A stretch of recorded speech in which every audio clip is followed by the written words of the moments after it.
Hi all. Today we take a close look at selectors in NGRX. Selectors are basically pure functions using which we can get a slice of a state. So today I have created an Angular 12 application. So I'll show the layout for the application. Basically it consists of a app component.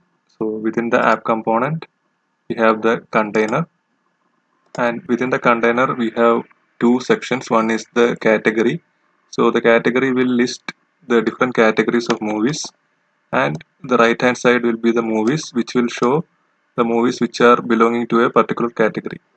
So the basic layout of our application will be something like the categories will be shown here and the movies will be shown here. So now let's go to our application, and here in the category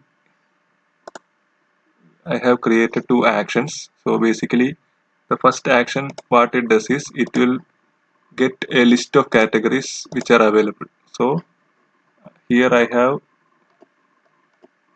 created in a data service, I have created a list of categories in which there is a key called name, and the value will be the category of the movies. And similarly, if you go back to the actions, I have created one more action. So what this action does is basically when we click on a particular category, we select it, and it is based on the position or the index of that particular category in the list. And when we click on it, the corresponding list of movies will be displayed on the right hand side. So these are the actions I have created for category. And when we go to the right hand side, that is the movies, for this I have created a single action. So this is basically get movies. So it gets a list of movies which I have maintained in a constant. So this is just for our application. So I have created a constant which is a list, and within that I have given an object which contains the name of the movie and the category to which it belongs. So this is our source for the movie list. So basically this action will be setting this in our state. So now let's go to the different components. So one is the category component. So here what I have done is when the category component is getting loaded or initialized, so initially we will be getting the categories from the service, and we will be setting it in our store. So here I am sending the dispatching the action get categories, and I am passing the data along with this.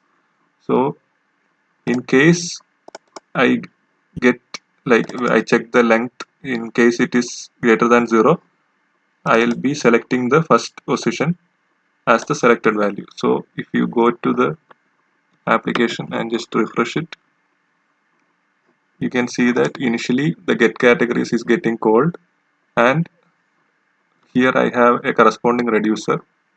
So let's go to the reducers. So inside the reducer I am just setting the categories. Whatever I am passing, I will be setting it to a key called all categories. So here you can see in the store actually it is getting set, and the second action I am sending is I am selecting the category, that is the first item in the category. So that is the this action. And now coming to the movies component. So here in the movies component I am getting the list of movies, and I am setting it in the state using the get movies action. So now let's go to the reducers. So previously we have seen the all categories, that is once we get the categories I am setting it to the store. Now the second one is, like, when a particular category is selected, I am setting that particular category dot is active as true. So we are passing the index of the selected category, and using that I am setting the selected category, and I will be setting it in our application. So here you can see that the selected category is the first one. Similarly, if you go to the movie reducers. Again, we have the same thing. The movies which I am getting, like the movie constant which I am getting, what I am doing here is I am basically grouping it using the category so that it will create an object. Like if you go to the action, you can see that here basically I am grouping it based on the category. Why I am doing this is because if in case we are using or storing the data as a array, we need to iterate each time. Like whenever the category changes, we need to iterate through the list. But in case of this, we can actually access this as a key value pair. So when the action category is selected, we can just get it directly using this key, and we will get the corresponding list of movies. So that's how I have designed the store. And this reducers, like whatever reducers I have shown here, I have declared here in the for root. So the movies key will have the movies reducer and categories will have the category reducer. So if you check the state,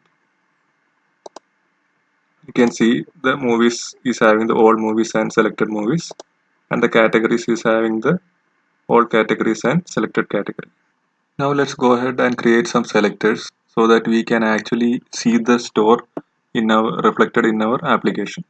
So I am going to first create a category dot selector file.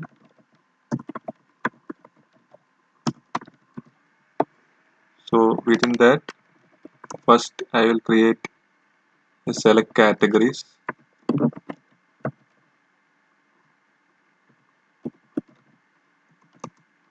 So initially I am setting a arrow function. So I have created an interface called app state.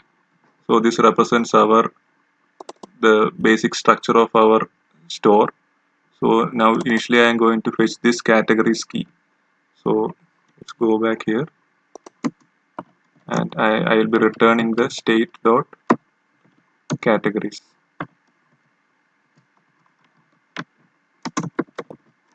So after that, now let's create the second selector. So this I am naming it as categories selector,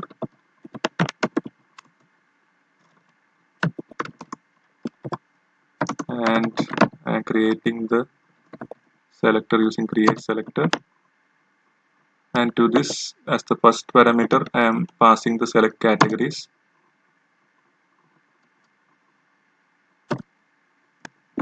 and since I am selecting passing the select categories, the first part will be actually the category state which I will be getting in my uh, as my state here.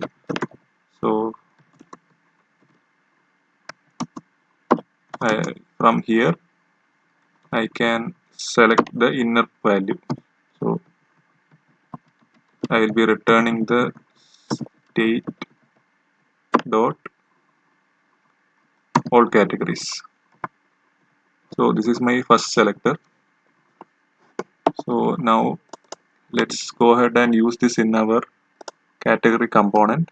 So inside the constructor, so I can use the store this dot store dot select, and inside that I can pass the category selector. I'll import that. So it's showing some type mismatch. So here in this case actually we need to define the structure of our store here. So it will be app state.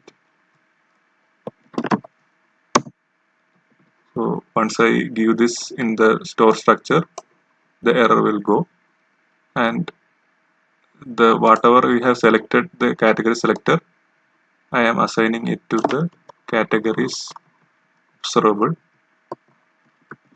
So this dot categories I am assigning the value. Now let's go to our application.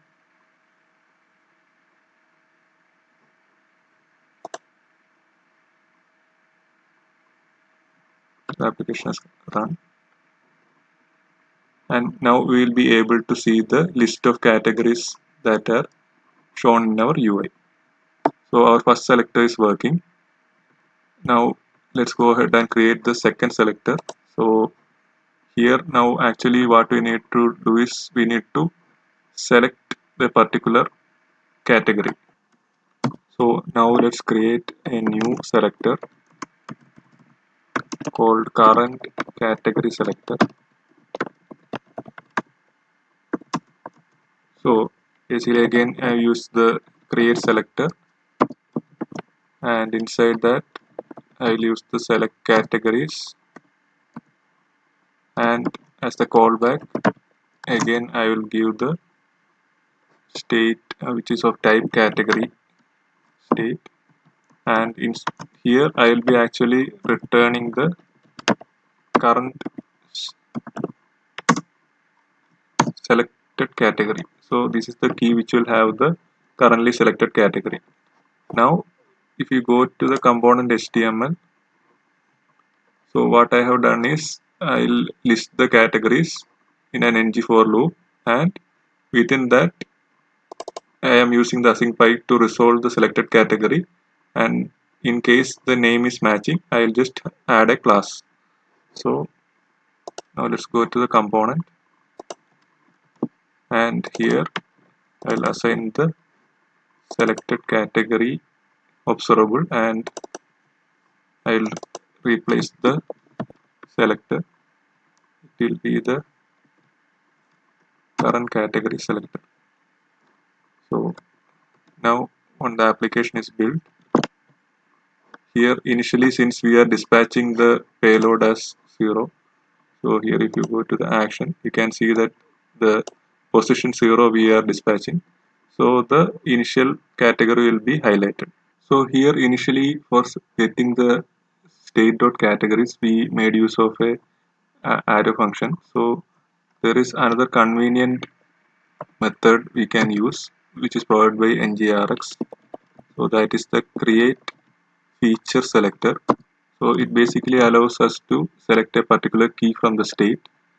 So we can assign it to the same variable. So I'm assigning it here, and to this we can pass a particular key. So we need to pass the categories. So basically I have created a constant. It's basically the same thing. The constant is categories and another constant called movies. So I am passing the categories as the input, and here we need to provide the type of our state. So this app state comma category state. So once we give this, we can use the same way, like we get the categories and we can put the select categories as the first parameter. Once the application is refreshed, you can see that the application is working like previously, and when I click on a particular thing, the state gets changed, the current selected category gets changed. Now the only thing pending is we need to display the movies which belong to a particular category. Now let's go ahead and create a selector for the movies. So I am adding a selectors file. So the structure of the state for the selector, like the movie selector, will be somewhat different.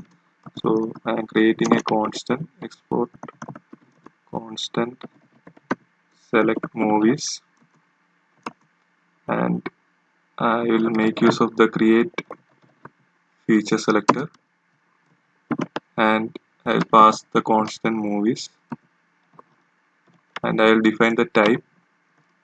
So the type will be app state comma movie state. So that's the first selector. Now we have one more feature selector because we need the current category as well. So we need to get that as well. So I'll create select category.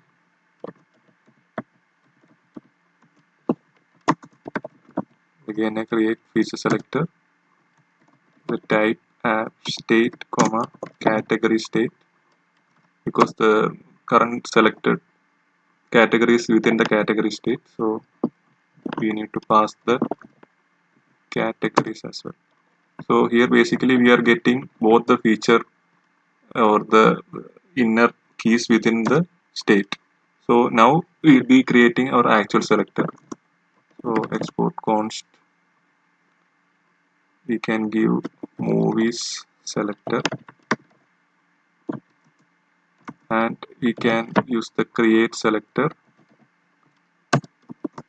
to create our selector. Now here we can pass both our select functions, like the select movies and the select category, and we can pass a callback function. So within this we will get our states, like whatever order which we passed the values, like the first initially we pass the select movies, so we'll get that part of the state, that will be movies, and the second part will be the categories. So using these two keys of the state, we will be able to manipulate our data, which we can pass it back to the UI. So within the callback I am adding some code. So what the code basically does is, inside the movie state I am getting the all the movies, and in case all the movies like that particular key is empty, I am just returning an empty state, and in case it is not empty, I will take a clone of the current category. Like, since we are storing the movies as a key value pair, we take the current category name and we will just fetch all the movies that are present within that category. And uh, just for formatting the view, I am splitting it into like each row will have 3 columns. So this is some logic related to the UI, and I am applying the formatting and just returning the movie.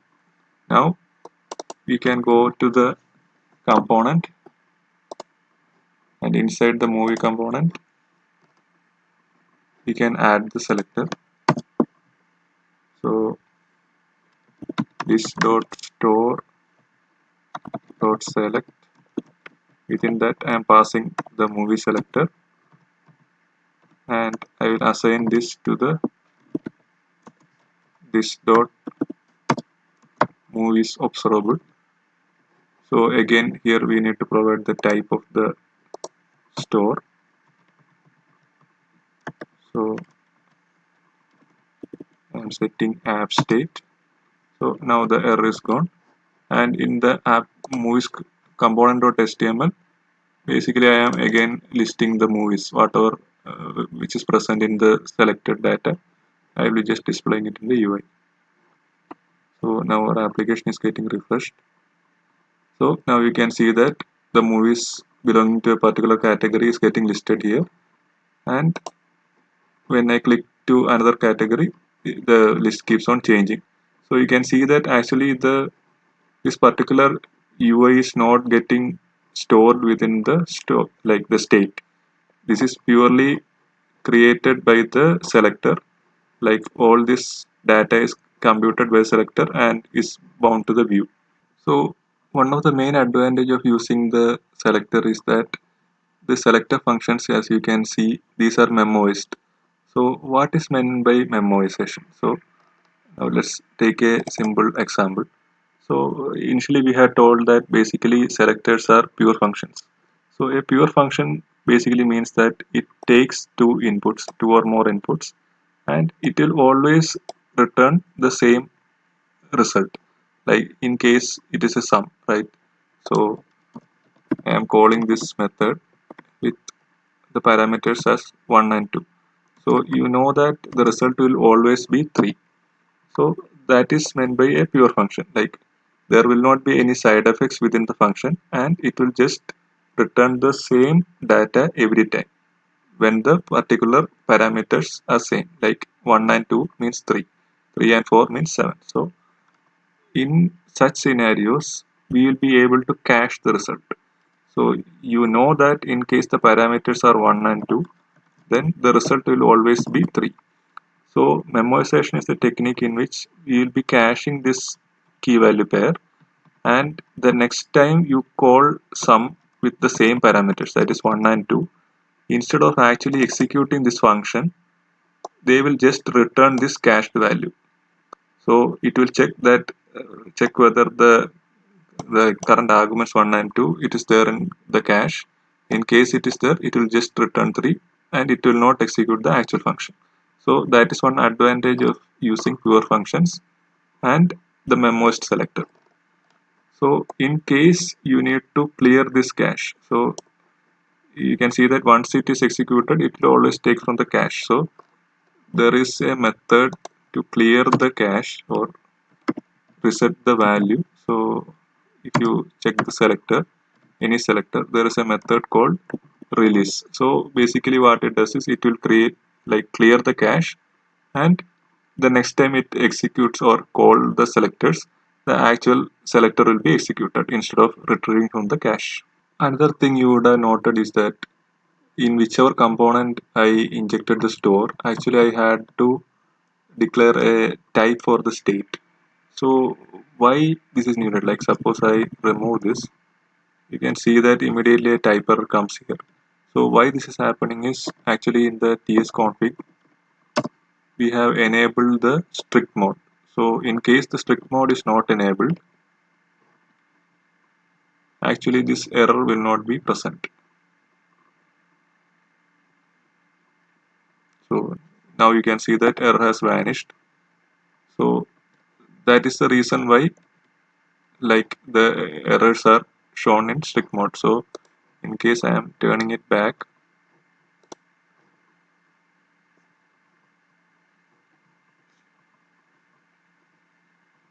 the error has reappeared.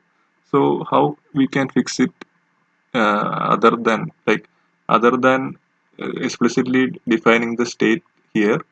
What I can do is in the selector, so we have the create feature selector.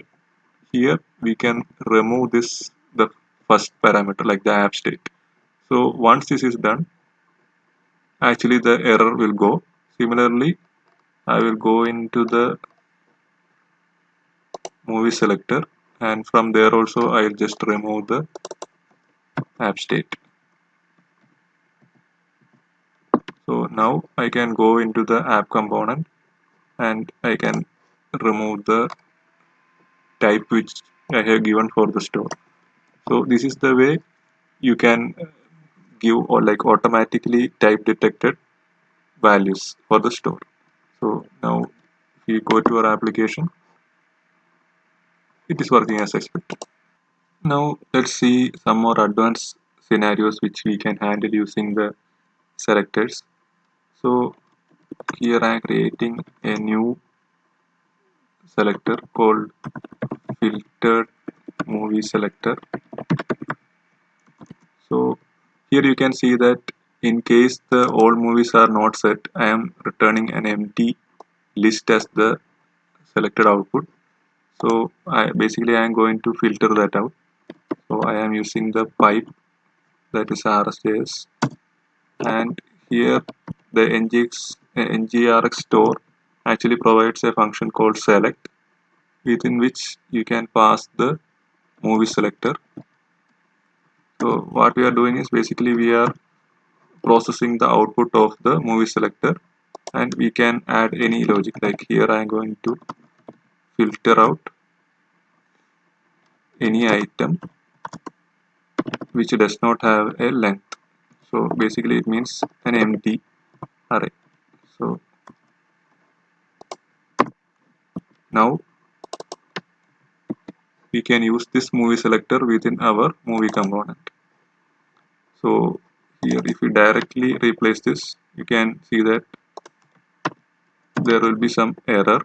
So what we need to do is, instead of store.select, we need to use the store.pipe. So now once the application is refreshed, you can see that the application works as expected. So this is the way in which you can do some action on the output of a selector using the pipe. and in the component you can use the store.pipe. Hope you are able to get a clear picture about the selectors and the different ways in which we can use them in NGRX. See you soon. Thank you.